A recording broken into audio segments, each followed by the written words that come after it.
हम शांति। ये 16 जनवरी 2022 की मुरली के ऊपर कुछ विचार है।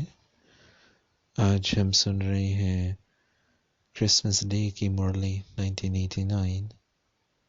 तो बाबा स्मृति दिलवा रहा है कि तुम बच्चों के लिए तो हर दिन उत्सव है। भक्ति मार्ग में तो हार्ड वर्क और बहुत टेंशन रहता है, तो इसलिए उत्सव का दिन रखना पड़ता है और उन दिवसों पर कुछ भगवान को भी याद करेंगे, ऐसे कुछ स्पिरिचुअलिटी पर ध्यान शायद देंगे। परंतु आप बच्चों के लिए तो रोज मिलन मनाना होता है ना। आपका तो हर रोज अमृत वेला आप बाबा से मिलन मनाते हो और फिर मुरली के वक़्त आप बाबा से ज्ञान प्राप्त करते हो। तो आपके लिए तो हर रोज मिलन मेला, मिलन उत्सव होता ही है।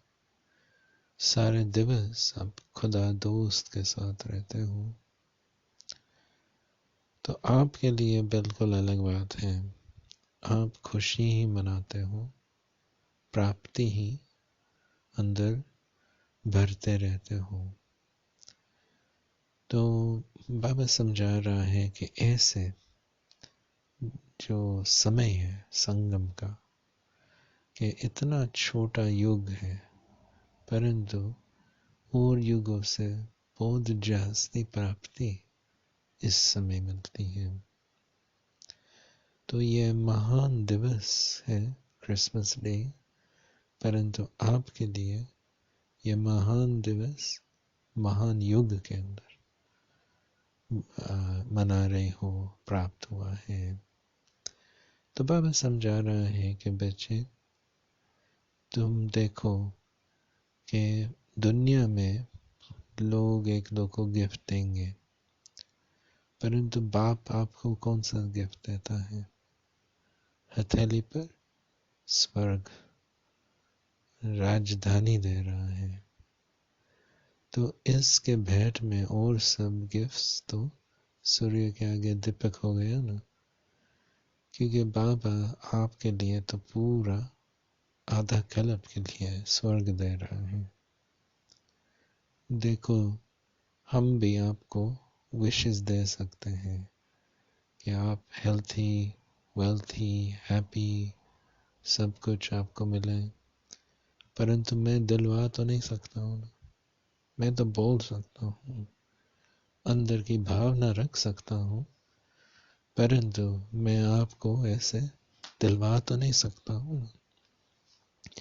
परंतु बाप केवल विशेस नहीं देता है, प्रैक्टिकल स्वरूप, वो वरदान का रूप बन जाता है। तो बाबा हम सबको पूरे आधा कल्प के लिए निरोगी शरीर, सदा सर्व प्राप्ति, बिल्कुल हैप्पीनेस और सब अखंड एक रस। तो बाबा की जो भावना है, विशेष है, वो तो प्रैक्टिकल स्वरूप बन जाती है। तो इससे बड़े गिफ्ट, इससे बड़े विशेष और कोई दे ही नहीं सकता है, वो सारे कलम में मिल ही नहीं सकता है, अभी ही बाप द्वारा मिलता है।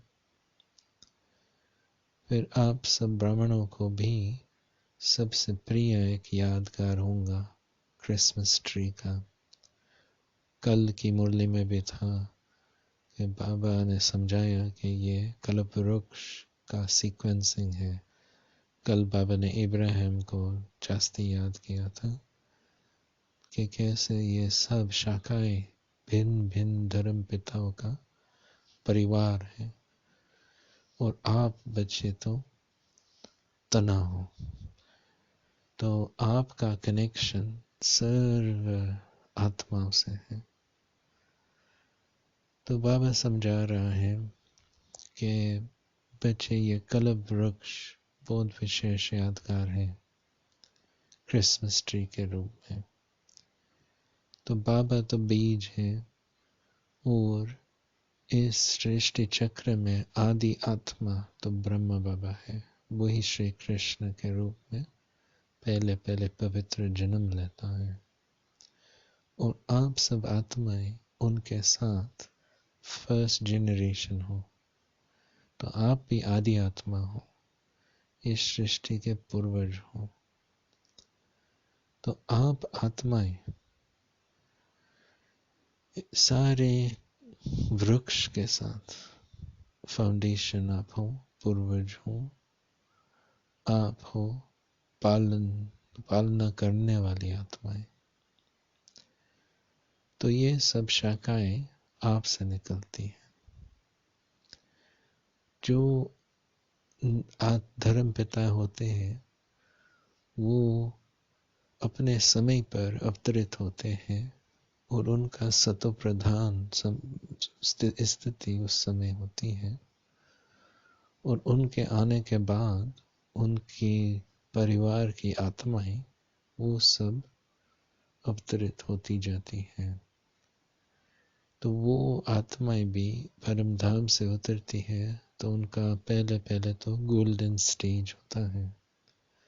तो वो गोल्डन स्टेज का यादगार चमकते हुए बल्ब्स, लाइट्स, क्रिसमस ट्री से सजाते हैं। तो ये सब होता है यादगार कल्प वृक्ष का।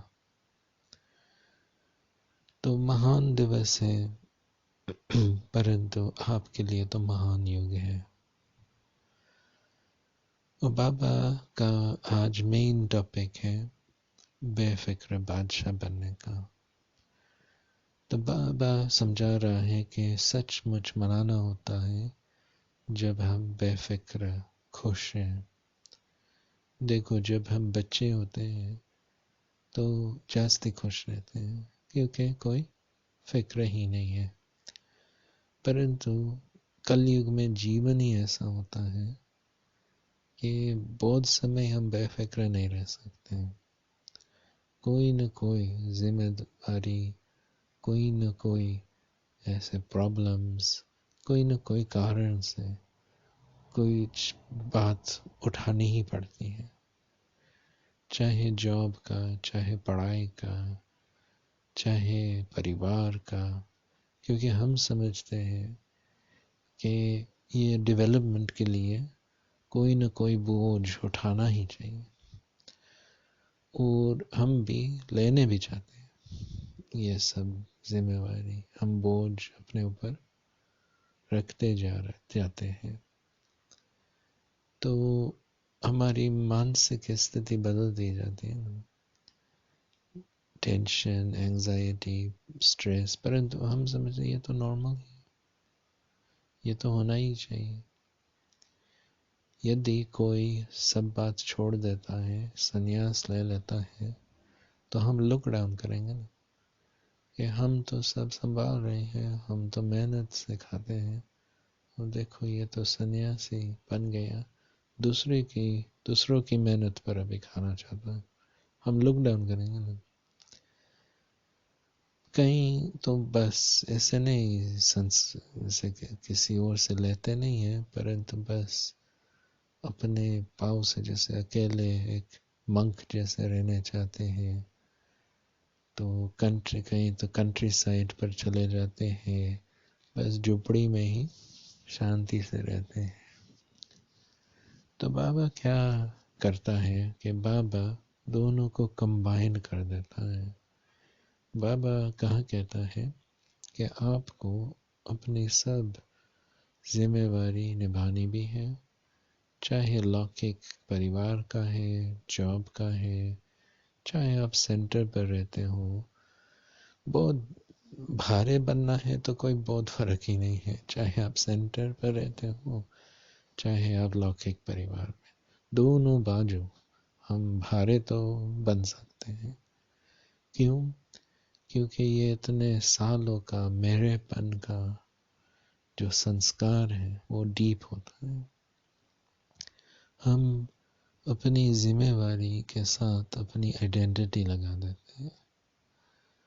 मिसाल, आप में से जो माताएं हैं, तो आपका मदर का जो आइडेंटिटी है वो बहुत इम्पोर्टेंट हो जाता है।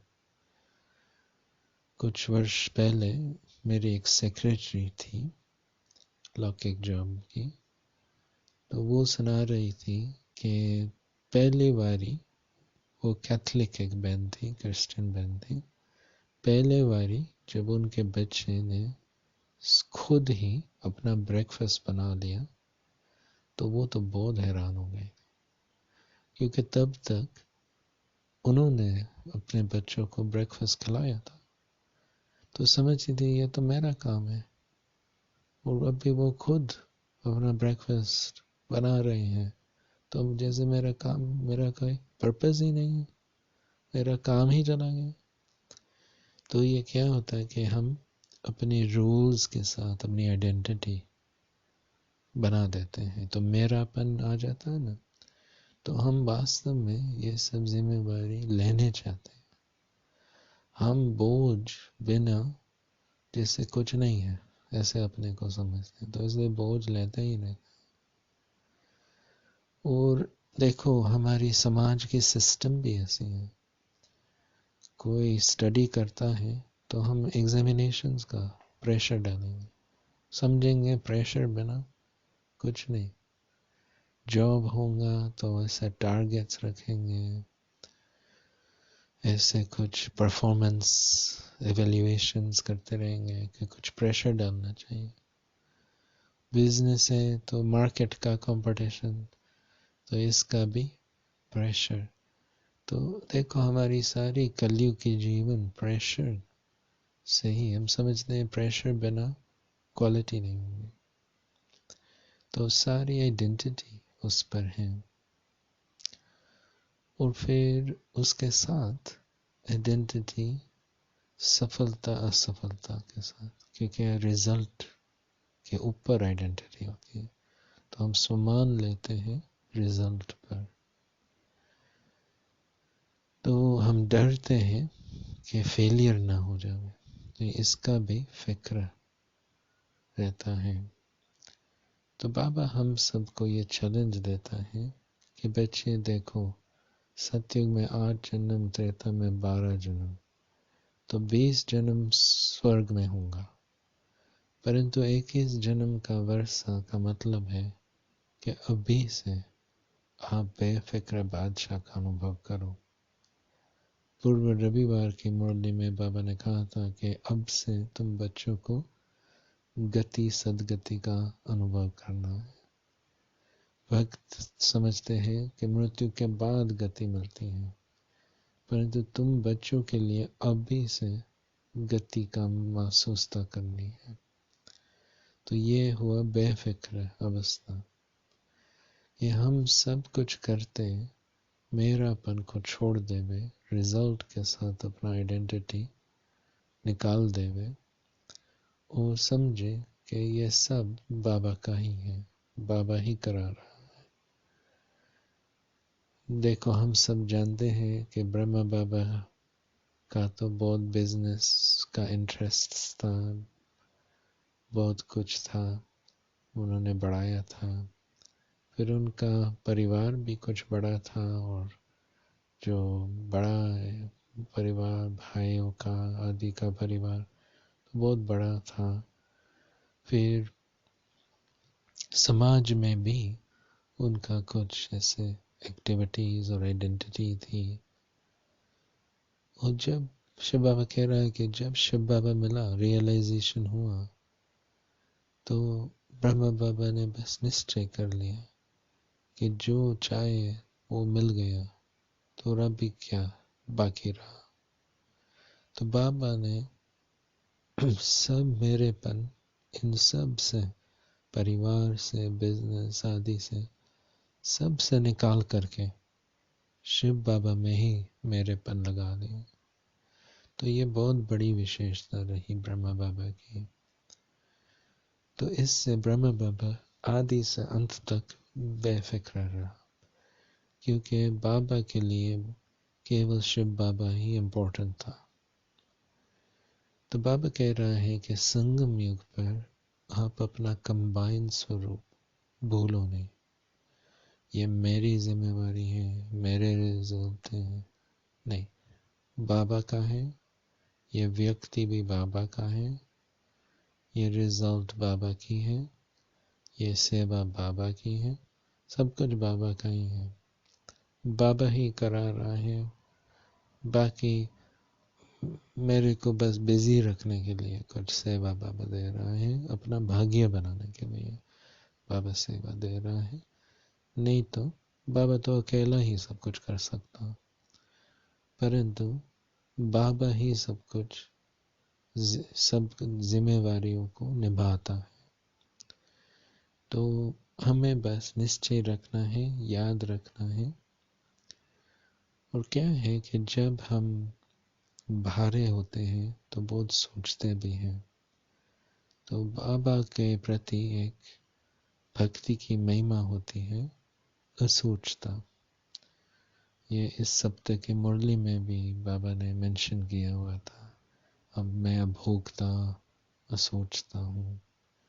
तो बाबा कोई जास्ती एक्स्ट्रा संकल्प नहीं करता है, जो संकल्प करना है बस वही।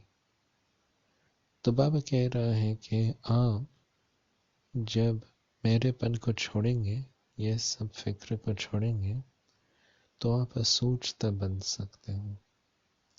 तो जितने आप सोचता बनेंगे, कोई जास्ती सोचेंगे नहीं, तो फिर आप योग में रह सकेंगे और आपका लाइन क्लियर बन सकता है, जिससे आपका बाबा का टचिंग और बाबा की शक्ति अंदर धारण हो सकती। तो वास्तव में उसी टचिंग से आप राइट निर्णय ले सकेंगे। तो बेफिक्र रहने से, असोचता बनने से वास्तव में जास्ती रिजल्ट मिल सकती है और जास्ती सब सुरक्षित रह सकते हैं। हम बाबा ने इस सप्ताह में भी कहा है कि खुशी से में ताकत है, खुशी का खुराक होता है। तो उसी बेफिक्र खुश अवस्था में रहने से आपका माइंड और बॉडी सब कुछ हेल्थी रह सकेगा। और लास्ट में वरदान में बाबा फिर से याद दिलवा रहा है कि बच्चे गुणों का दान करना है। Om Shanti.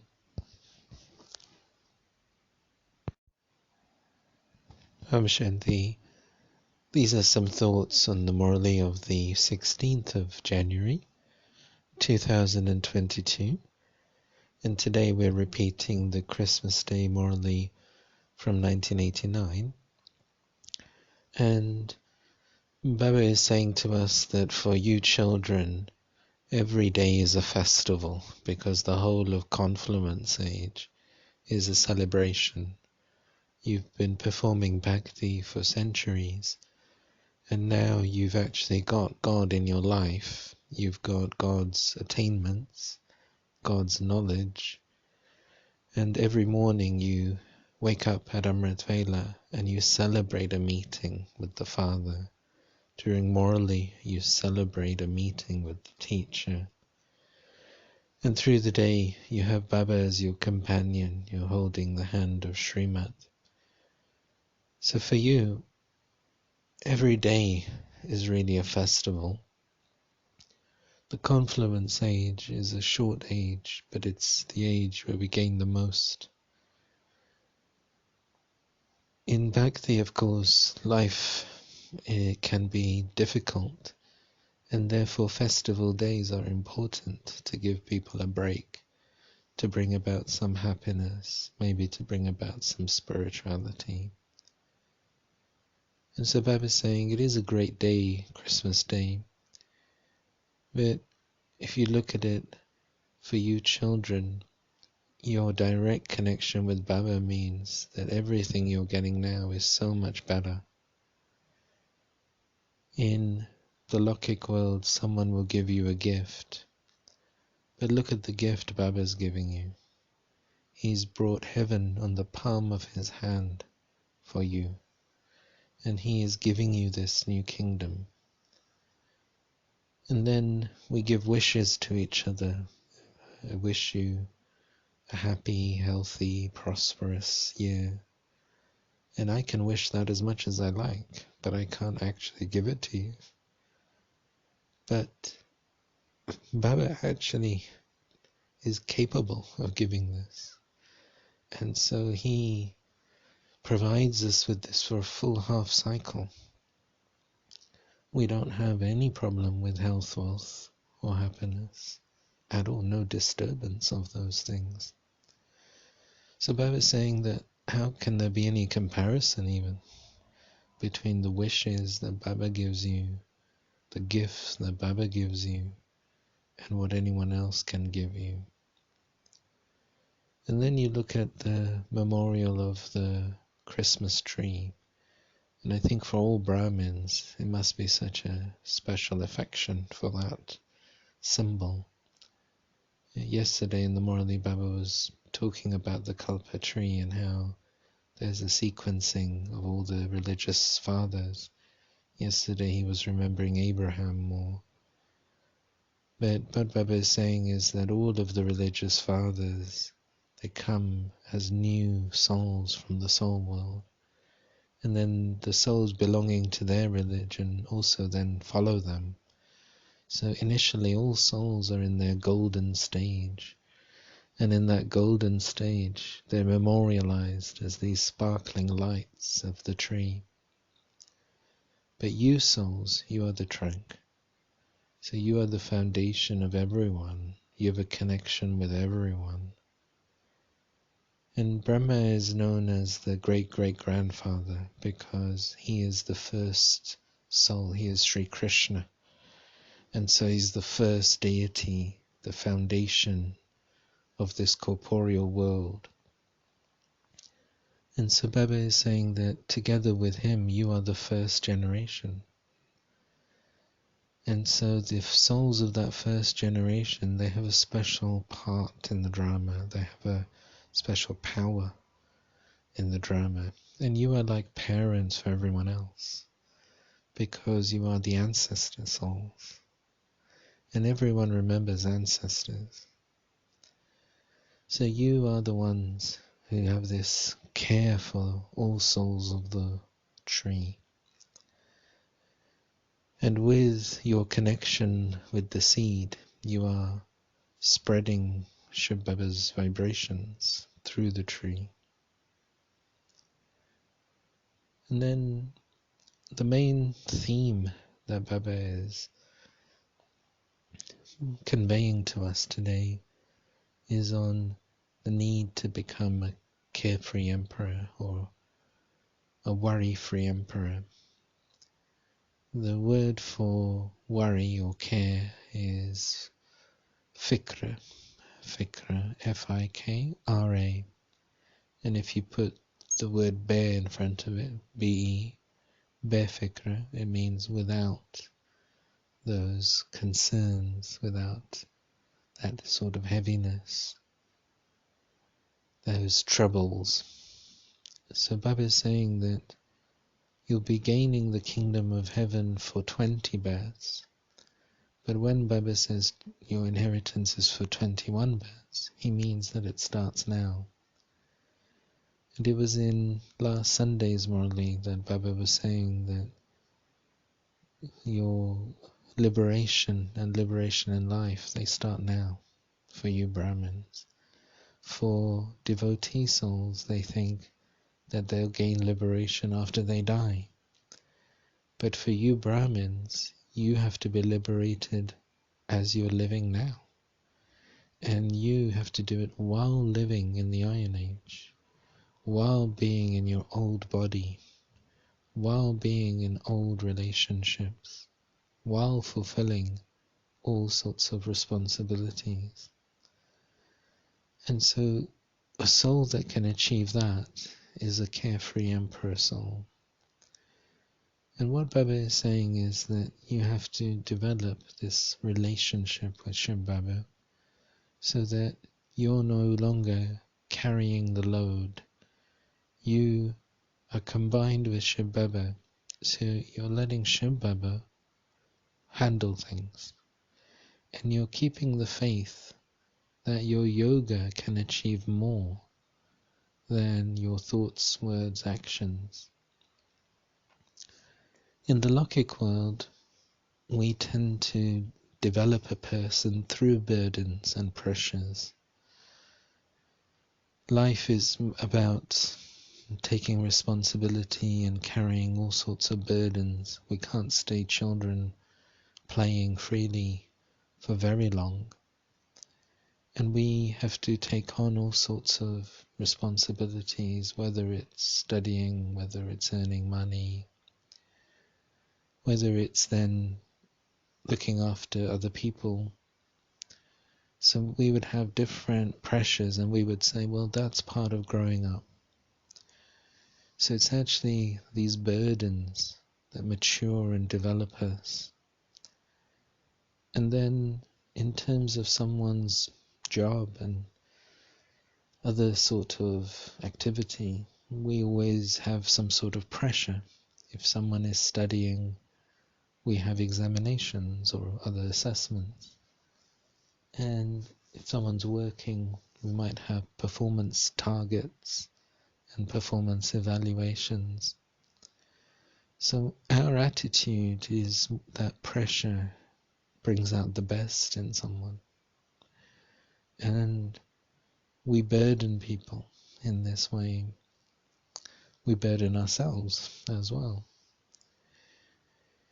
And if someone rejects that type of life and they become a monk or a nun, a sannyasi, we can look down on that. We can say, well, they're not real. They're not facing reality. They are just rejecting society. And such souls also, they won't have that practical power. The practical power is in the hands of those who take on burdens and achieve things. And what Baba teaches us is this ability to combine the two things, not to leave our responsibilities and roles, but can we develop the carefree type of mentality of, say, the hermit? Say someone is a hermit, they're living peacefully in the countryside, and they're happy with that lifestyle. And can we bring that sort of freedom while fulfilling all relationships and all responsibilities? For some, that will be their families and jobs. For others, it might be living in a center and having all those responsibilities. In terms of becoming heavy, it's not much different, isn't it? It can become heavy with anything. And Baba's saying that at confluence age, if you remain heavy about things, you won't be able to enjoy the attainments of this carefree stage of being combined with Baba. And we have it deeply ingrained in us that this is my responsibility, and we might identify with that. For example, if you're a mother, that can be a big identity, can't it? I remember I had a secretary once, and she was sharing that the first day her children made their own breakfast, she felt completely bereft, because that was her job, to make breakfast for her children. And the first time they did that, she felt like she died, because why? That's her identity. They're doing that, providing for her children in that way. And this is what happens. We develop this consciousness of mine, and we then identify with that activity or role or responsibility. And actually we don't like not being burdened. We like to have some sort of a burden. And we know from Brahma Baba's story, he had business interests, he had quite a large family and also extended family, and he was also prominent within his community. And so Baba's saying that as soon as he got Shiv Baba, he just felt, right, all of that, nothing is mine. And Shiv Baba is really praising Brahma Baba for being able to do that, to just be a carefree emperor from the beginning. So a lot of our self-esteem can be connected with that. And also the self-esteem can be connected with the results. So why we become heavy is because we're worried about success and failure. And we connect our self-esteem with those two. So the burden often comes through that. And so today Baba's saying to us, is introducing us to this concept of success through not thinking. So when we feel that we're responsible for results, we think a lot. We worry a lot. There's like an inbuilt anxiety and tension. But Baba is saying, actually, the less you think about it, the better the results will be. And try that. Just try being in Baba's remembrance and not thinking, and leaving the results to Baba and the drama. So Baba is training us. The word that he's using for this is actually a word that is a praise for Shiv Baba. It came up in the Murli a few days ago. The word is asuchta. So this is a Sanskrit word that's used to praise God. Asuchta. So soch, S-O-C-H, is one of the words for thinking. And so asochta is one who doesn't think. And as we know, Shiv Baba, he doesn't have extra thoughts about anything. His thoughts are very precise and purposeful. And what Baba is saying is the more that you develop that stage of being a sochta, then you'll be able to catch Baba's thoughts. You'll be able to imbibe Baba's power. Otherwise, your own thoughts and your own anxiety acts as a block for Baba's attainments. And then Baba's also reminding us that this carefree stage, this stage of happiness, is very nourishing. It's nourishing to us, nourishing to the body, nourishing to others. And in today's blessing, Baba's reminding us again to donate virtues. That's been a theme of the last few days. Om Shanti.